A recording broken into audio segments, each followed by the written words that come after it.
Hey guys, in this video I'm going to show you how to do assignment number 3. And I'm making this video right here in the basement of my home because just like you, I cannot get into the college. I already have a video that shows you how to do this assignment.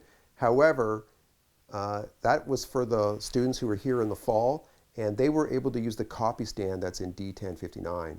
So since we can't get into the college, I've got this other modified version that you can do at home. So the purpose of this assignment is for you to observe the differences in sharpness that you encounter when you use the different apertures. So we're going to take 3 photos where one is shot with your lens at the widest aperture possible, a second with your aperture somewhere in the middle around f8, and then the smallest aperture that is possible with your lens.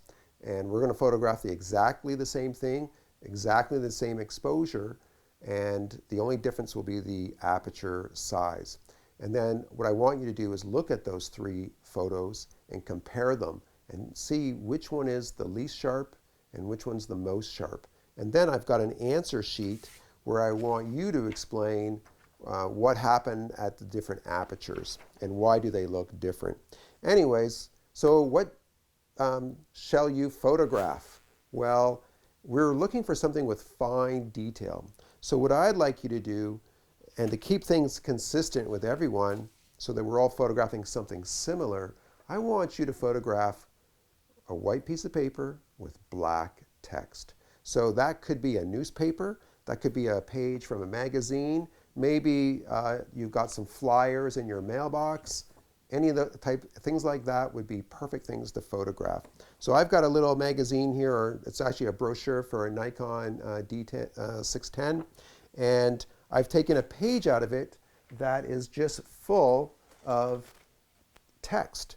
And there's a lot of really small text, and that's exactly what I'm looking for. If you don't have newspaper, you don't have magazines, maybe you've got some printed material that the college sent you before you came here. Maybe you have a binder with some notes in it.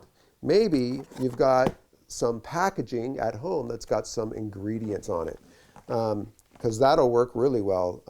Ingredients, nutritional facts. The only thing is we want something that's fairly big. You wouldn't want to use a really tiny box with ingredients on it, because we almost need to have something about this size in order to make this work.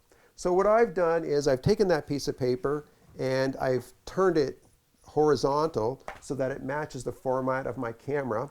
That just saves me from having to do this. I'd rather photograph with my camera in this position, so I put the paper in that position as well.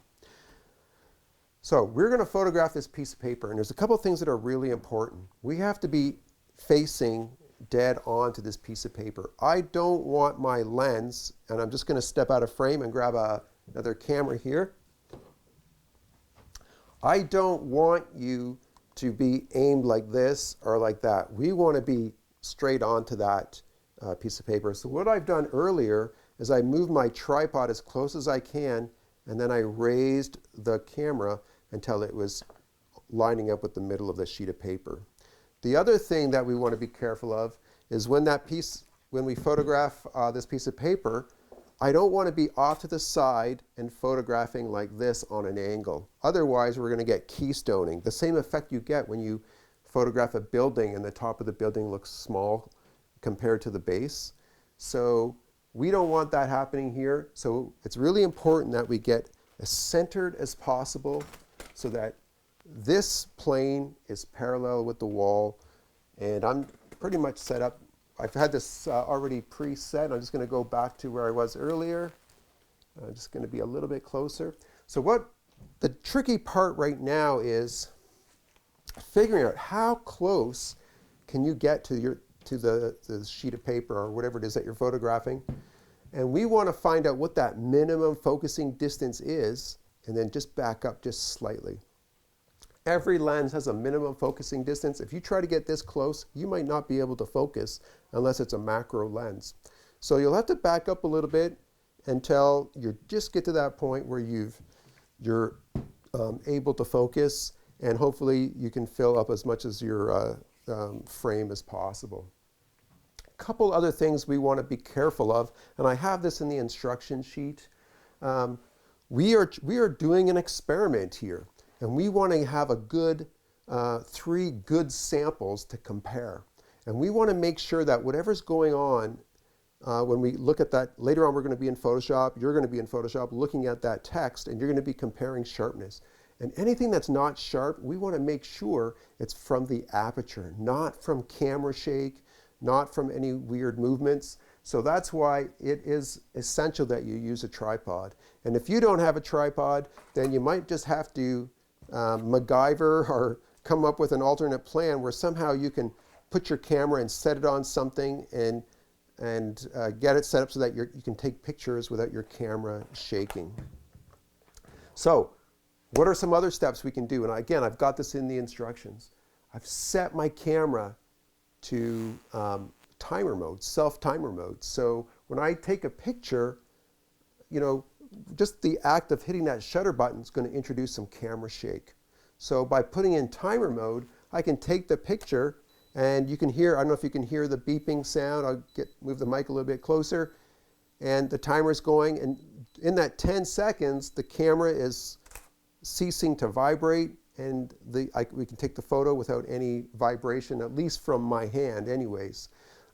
This camera is a DSLR, so there is a mirror inside there that's got to pop up and get out of the way. Even that will introduce some camera shake. So I've also got my camera set into mirror lockup mode. So if you don't know how to do that with your camera, open up that manual that came with your camera. Go to the index. I'm pretty sure somewhere in there there's a section on mirror lockup. If you don't know how to, if you don't have the manual, go online and Google it. Just type in your camera model and mirror lockup, and someone's got instructions there how to do it. If you've got a camera like this one, this is a Nikon Z6. It's a mirrorless camera, so obviously you don't have to worry about mirror lockup because you don't have a mirror, so you're not going to have that kind of camera shake. Anyways, I'm just going to go ahead and do this. I'll talk a little bit more about my camera settings. Right now I am in aperture priority mode. If you have a light meter, by all means, go ahead and take a light meter reading, put your camera in manual mode, and you can do that. That'll work just fine. If you're in doing what I'm doing, which is aperture priority is auto. It's auto mode, right? Auto exposure. So one thing that we have to remember is to use exposure compensation. So I'm just going to go ahead and take one picture here. I'm just going to get tethering going.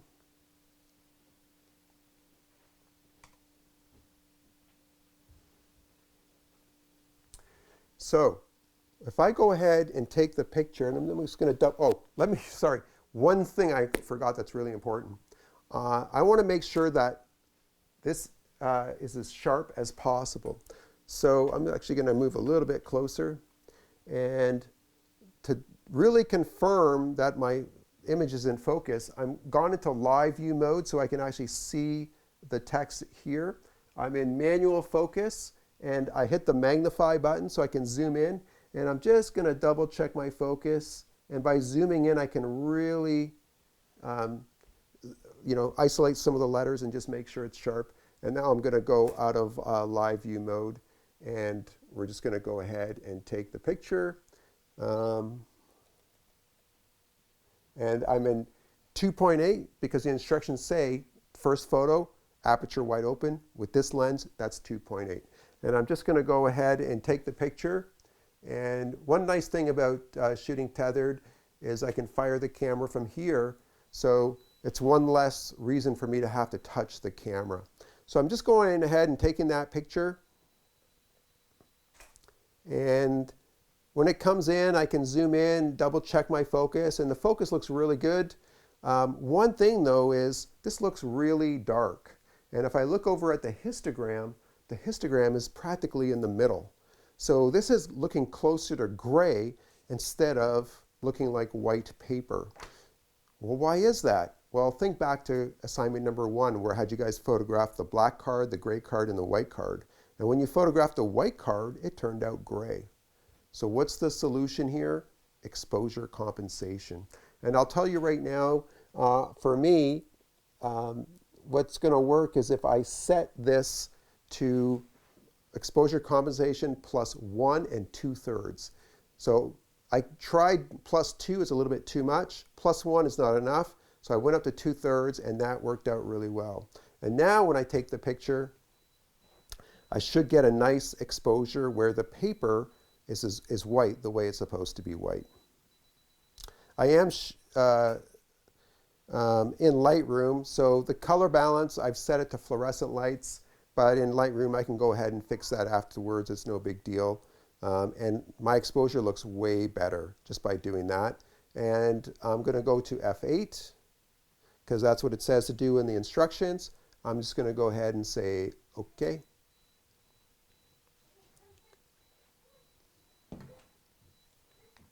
You can hear the timer going there. And last but not least, I'm going to go to F22. And we'll do that.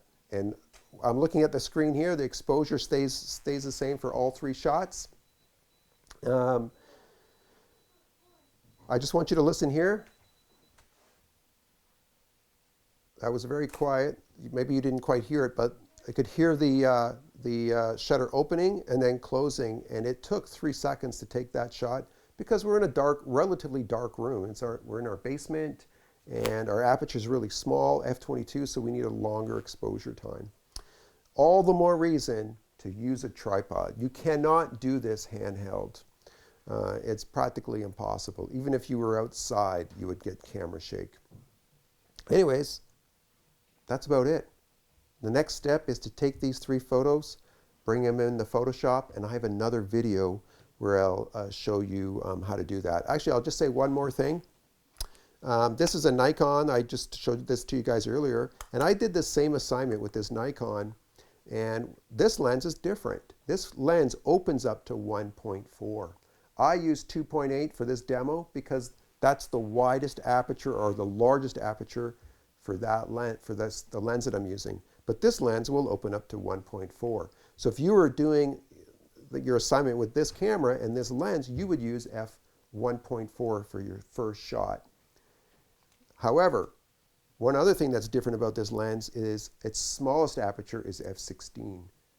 On this camera and this lens, I could go down to f22, very small. This one doesn't get quite as small, just f16. And that's okay. You just go to whatever is the smallest aperture your lens is capable of. You might find that when you look at your samples, the difference between f8 and f16 is not very much. So if you're one of those people with a lens that only goes to f16, maybe for shot number 2, you could probably try using f5.6. And you might see a little bit more difference between those two. Anyways, that's all. Hope you're staying safe out there. I know this whole COVID-19 thing is upsetting a lot of our daily routines and forcing us to stay inside. At least this project will give you something to do for at least an hour of your time anyways. But it's an interesting assignment, not very creative. However, when you might be really surprised when you examine your images in Photoshop and you start comparing all 3 images, just how different they look. And one more tip when you're answering the questions, because there is an answer sheet that you have to fill in. I'll tell you right now, it has nothing to do with depth of field. We are photographing something flat, and it's a flat plane, so it's going to be in focus no matter what. But the sharpness is going to be different.